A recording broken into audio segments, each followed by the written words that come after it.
Apat na palapag na yung bagong tinayong school dito dahil marami ng residente dito sa Pinalagad. Yan, may bago ng school. Baka sa 2024 i-open na yan. Hindi pa tapos yan.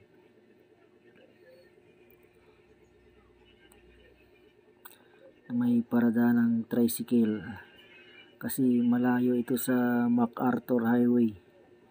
Itong Pinalagad.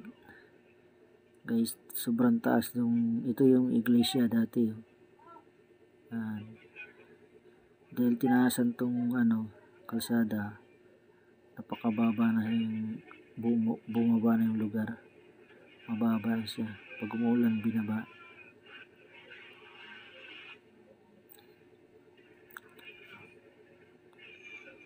Sobrang taas ng kalsada ginawa dito guys. Ito nga guys, madadaanan natin dito.